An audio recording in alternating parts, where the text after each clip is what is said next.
The Strange Secret of Bruce Wayne features the only appearance of Dr. Hugo Strange in Batman the Animated Series. Supposedly, a sequel was written by Michael Reeves called Mind Games, but it was never developed into an episode. While he did pop up in an installment of Justice League Unlimited, Strange probably could have been used to create a few more interesting stories considering his knowledge of Batman's identity. His sole episode in this series is a decent one though, and notable for a few of its attributes. After Batman breaks up a blackmail attempt on Judge Maria Vargas, Commissioner Gordon tells him the license plate on the blackmailer's car is registered to the Yucca Springs Resort Corporation, a subsidiary of Daggett Industries. Vargas just returned from their health resort, having gone through their stress management program under Dr. Hugo Strange. Batman investigates the resort as Bruce Wayne, hoping to gain information.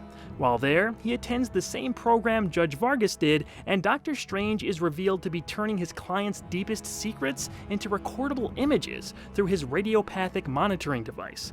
It's designed to lower the defenses of its subject, and Bruce falls victim to this. Unbeknownst to Wayne, Strange discovers his identity as Batman. The Doctor then contacts the Joker, Two-Face, and Penguin to join him at the resort and sell that knowledge to the highest bidder.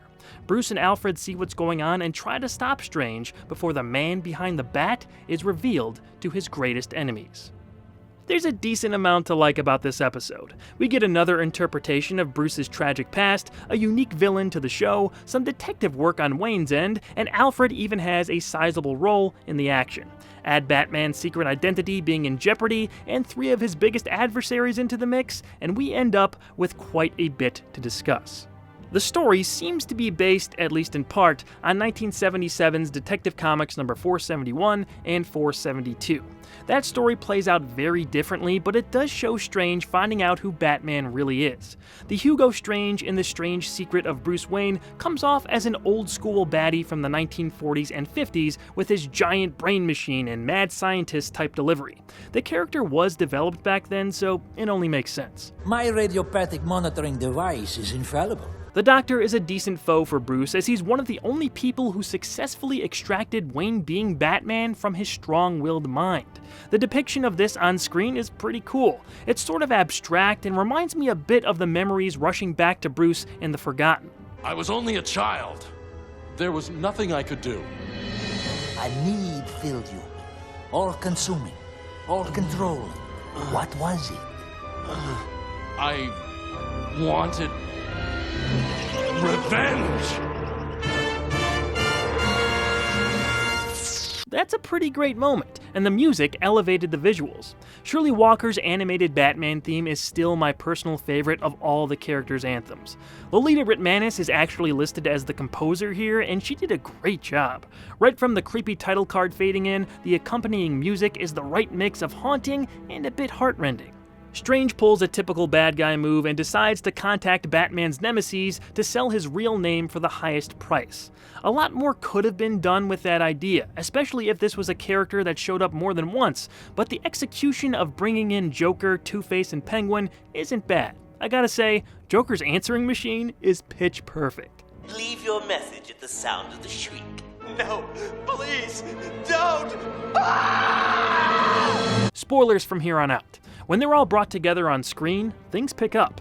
As Bruce looks into the specifics of Strange's machine, Alfred spots the trio of villains casually entering the resort. He's eventually captured and drugged by the Doctor, giving up Wayne's plan after an apparent struggle. Your butler told us you would be here.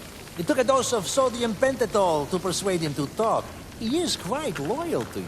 He's apologetic, but his dedication to his surrogate son is never in doubt. This isn't the last time we see Alfred physically involved in a story, and his participation almost always makes these episodes better. As the story unfolds, Batman outsmarts Strange by using his machine to fabricate, then visualize a scenario that sees the other villains turn on him. With this machine, I can imagine Batman to be anyone I choose, and these fools will pay a fortune for it. Strange grabs some of the cash and escapes with Batman and the other rogues on his tail. This leads to a climax in an airplane where Strange tries to convince Joker, Two-Face, and Penguin that Wayne and Batman are one in the same. Two-Face's reaction is pretty great. Bruce Wayne is Batman! That's absurd. I know Bruce Wayne. If he's Batman, I'm the King of England. Besides it just being unbelievable that Bruce could be Batman, there's a deeper layer there. Bruce is one of the last people Harvey Dent trusted, and probably still trusts on some level. If Wayne is the Dark Knight, that means Harvey's old best friend is now his greatest enemy. Dent can't even fathom the thought of that. Just a nice little touch that I really like. By the end, Batman stops all 4 bad guys as they're arrested, no one believing Strange's story. This culminates in a very memorable sequence. I know your secret! What secret is that? No! I asked Bruce Wayne to help me expose you, and I was glad to do it. This turns out to be Dick Grayson dressed as Bruce, mask and stilts included. Robin was seen for a couple seconds earlier in the episode, but it's still a nice little twist. Seeing Bruce and Batman on screen together always stuck out to me when I was a kid, so if for nothing else, I've never forgotten this episode because of that moment.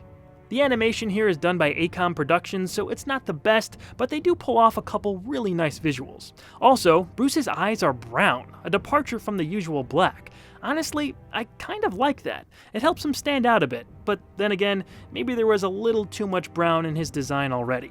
However, I do think brown is a better fit for him than the piercing sky blue they used for his redesign in the new Batman adventures. Anyway, The Strange Secret of Bruce Wayne isn't an essential episode, but there's enough good stuff here to get something out of it. There are stakes involved with Batman's identity being on the line, and we get to see some of the show's best characters come together.